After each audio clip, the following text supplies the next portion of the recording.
Good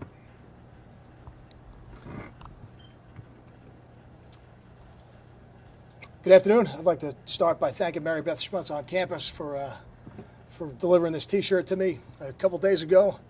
I think Tom was the only one in school here in 1955 when Rutgers was just made the change to become the Rutgers Scarlet Knights. As we know, before that we were just the Rutgers Scarlet or the Scarlet Scourge. Update on PJ. We'll get a full injury report on Sunday, but from talking to the doctors and the trainers and talking to PJ, he will be out for the Houston game, but possibly back for the game after that. So he's progressing in a pretty good fashion, and he seems to be on schedule. So what we'll do is we'll get through this game week, and then we'll reevaluate him on Sunday, and see if we think he could be ready to go for the game after that. I would be very optimistic that past that he will be back, but I think there's a possibility still to have him back for the Temple game. Okay, given that, when can you start to work him into practice, even if it's light or I don't limited think. or Yeah, I don't think that would be maybe until a week from Sunday.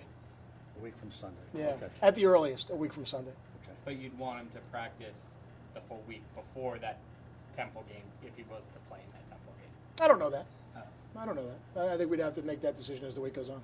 And that'll have to be something, if he does, that's the day you'll evaluate him every day just to see how he's doing. and Exactly. I think we have to. Yeah, I think we have to. I mean, we got to make sure that he's ready to go and he is ready to do all the things we're going to ask him to do in the game. And if he is, then we certainly would want him back. But if he's not, then we don't. We've got other good players on the team, and they'll have to do it. It sounds like he hasn't had any setbacks in his rehab, right? Not that I know of. Progressing? Nope. It seems like everything's progressing at a good pace. And like I said, we'll reevaluate a week from Sunday and see what we think we can get at him. Moving ahead, I guess the same kind of plan would say Ron and Justin. Correct. About still going to start the next week. We'll decide that next week, but I would anticipate seeing both guys within the first 3 series of the game. Whoever starts the game, we haven't decided that just yet. Gary was just in here talking about how the Kent State game last year, which was kind of the midpoint last year, he learned from that. He felt like he pressed the rest of the way, and that hurt him the rest of last season. Obviously, he had a 4-interception game now, midway through the season. Do you feel like that experience last year helped him learn from it so that the second half of this season won't be a repeat of that? I think it was the 8th game, wasn't it? I think it was the 7th. Yeah, Kent State was 7-0. 7th? I thought it was 7-0 when we played You were him. 7-0 when you played him, right? Yeah, and then we went into the second bye week. It was the 8th game. So a little bit past the two-thirds point in the season. But I think any experience you have as a player, positive and negative, because handling the positives of being a player or a coach are similar to handling the negatives. They're different scenarios that come up every year, and you have to learn as you go to be able to handle those things. And if whatever it was, whether it was positive or negative, if you didn't respond the way you wanted to, usually if you stick around this business long enough as a player or a coach, you're going to get another opportunity to respond to something similar. And if Gary feels like he didn't play or make the decisions he wanted to make in that last game, as a player, one of the most important things you do is turn the page. You guys have been off for a few days. Do you give him any kind of message heading into the ready? Well, they're not off yet. We won't practice tomorrow, but we will do some things, lifting and study halls and a recovery circuit to make sure that we get our bodies in position to move forward with the rest of the season, because it's a long season. When you play 12 games, 3 bye weeks, it gets stretched out pretty good. So you got to train the younger players to take care of their bodies through the season. So any break you get is an opportunity to come back healthier. I think we've done that as a football team. I feel good about where we are.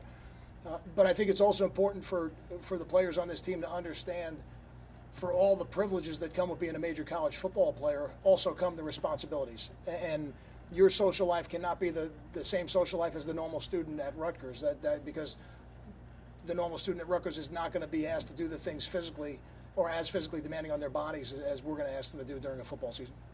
How important is a bye week for a guy like Goodwin or Chaffee to actually slow things down and do player development instead of game prep? I think you have to take advantage of them as they come. And last year they were equally spaced. This year it's not quite as equally spaced, but we don't control that. So you have to really just take advantage of the time, because when you can't predict where you're going to be as a football team when you get to the bye week, from a football standpoint or from a health standpoint.